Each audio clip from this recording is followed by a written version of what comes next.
Greetings everyone, Arcimedes here, and welcome back to, finally, another brick-filled LEGO video. Today, at long last, we'll be closing up our fortress design series with some conversation on external base detail. As always, we'll be taking a look at these concepts in three ways: in a medieval castle, a modern fortress, and an explorational base. I'm going to give you a menu of quick ideas. I may not take a long time to show you all of the sub-assemblies here, nor will we really delve too deeply into the concepts. I just want to give you a little quick springboard for some ideas that might work for your base design. So, what do I mean by external base details? Well, for lack of a better word, in the castle, in the fortress, I'm talking about weapons. Sound fun? If you're a pacifist, then bear with me. The explorational base will be taking a look at, in my opinion, an incredibly awesome concept for LEGO solar panels. But bear with me. We'll start out with our medieval castle. As you can see here, I've got a little trebuchet on a nice little rotating base here. We can use this to defend our castles, right? It really works, too. Though, sometimes not in the way you expect it. So, let's take a brief look at how I built it. Here's the little trebuchet. As you can see, the actual swinging arm is just a TECHNIC axle with a beam on it. And then on the beam, there's the counterweight on one side, which I just made attaching some gears. And on the other side, I made a sling. As you can see, just some TECHNIC beams attached to a little place to put your load. I then just made a simple base using some basic elements. So, we have our working trebuchet, but now let's work on one more medieval weapon that one would place on the castle walls. Here, we have a LEGO ballista. Now, if you don't know what that is, it's a bolt shooter. It's like a giant crossbow. Personally, I like these a lot better than trebuchets, but that's just me. Now, as you can see here, it's just a really basic design, just like an oversized LEGO crossbow. Once again, mounted on a turntable with a special device so that you can get it at almost any angle, and I'll show you how to make that little base in just a second. But first, we're going to take a quick look at the design of the ballisti. Here, we have the ballisti.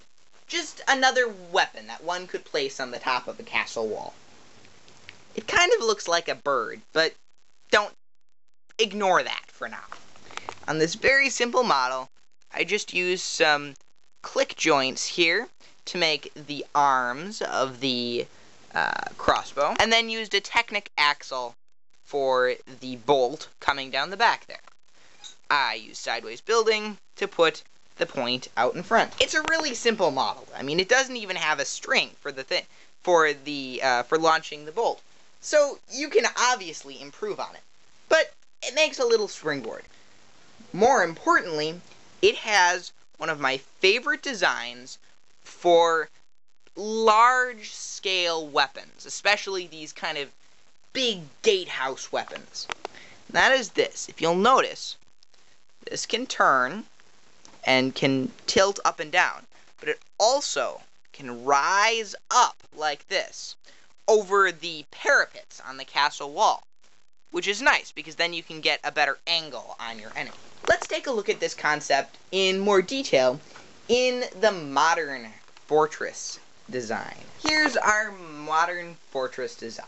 As you can see here, I have this nice big gatehouse cannon on top. Now, this is just a basic design.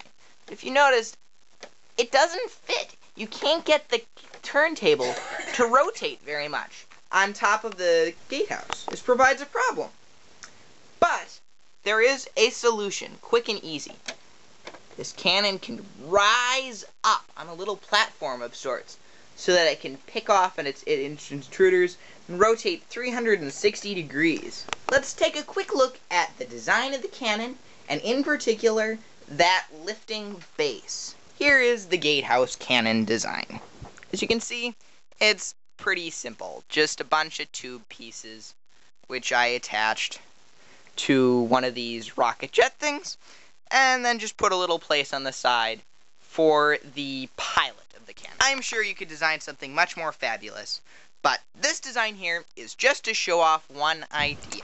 Let's turn the cannon to the side, and flip it over like this. Now, if you can see here on the side, there is a two TECHNIC beams along the side here, which I have just clipped to the side of the cannon on each side. I have one TECHNIC joint attached to the cannon itself, and one attached to the turntable below, right here. Now, this allows for the cannon to rise up forwards on those 2 degrees of rotation. I built this, one on each side, to add stability. Now, this very basic concept can revolutionize your cannon and your weapons designs, or even just like a forklift or a crane. This allows you to make devices that could pop up from behind a wall, or just that can fit into smaller space. It also provides more degrees of posability and rotation. The same concept can be applied to smaller designs. As you can see here, just got like a little Gatling gun. Incidentally, I made this just using one 4-way sideways building piece and some binoculars. Or this little cannon here. Anyways, these cannons both have this nice little slide forward posability thing, the same basic concept that we used on the larger cannons, which I pinned using cross-hole pins, using just a little brick with a hole in it, as you can see here. And did the same thing on the base, on the turntable. The extra half of the cross-hole pin was a great place to put this magazine of sorts, which you can clip along the side here. In designs big and small, this 2-axis rocking joint can prove very useful. And of course, it's not limited to guns. You could use this as a frame for a crane, or use it maybe as a lift to move up some minifig, or maybe as a lift for a car, so you could have a minifig mechanic get underneath. But now, let's move on to the final concept of the day. The promised simple Lego solar panels. As you can see here, we have 2 Lego solar panels. They're on rotating bases. They can turn to face the sun, an angle as well. They've got a little antenna because they're all controlled by remote controls. They've got these nice little accents on the side. In my humble opinion, these are a very nice design. Well, I designed them, so thus I think so. But I think they have a lot of potential. The best part about them, though, is that they use some very simple, basic pieces. So let's take a look at how to build one. You'll need these 9 simple pieces, plus an optional 2 extra if you want the little antenna. You will need 2 1x6 plates. I suggest you make them a different color from the solar panel themselves, as they add an extra little pop to the design. You'll need 2 sets of any 1x blanks that, especially black, I think black looks best, that add up to 6. So we'll need 2 sets of those. We'll need 2 1x2s, a 2x2, and then the optional, you can have an antenna and maybe a little light like that. So let's get building. We'll take the bottom 1x6 and add one layer of 6 1x2s, or 1x's, however, whatever you're going to use. Put the 1x2s on the sides here, with the 2x2 in the center. Make a shape like this. Put on another layer of 1x1s, and the 1x6 on top, if I can actually pick it off my little board there. Then, if you want, you can throw on the little antenna on the side, and maybe a little light like that. Voila! One solar panel. I'm sure you could think of many different ways to mount this, but if you'd like to use my idea, you'll need these 5 simple pieces, plus our solar panel subassembly from before. We have a wheel. If you notice that this wheel is one of those old style ones that has the bricks on it. One upward axle brick. A smooth plate, which is optional. A set of gas pipe nozzles. And a rocking brick. We'll take the wheel and place it on the upward nozzle, like this. Then we'll take the rocking plate and pop the nozzles on, like this. We'll then place the rocking brick on the wheel and flip the nozzles down like this. And if you want, you can throw down that little plate in there to make it look a little more fancy.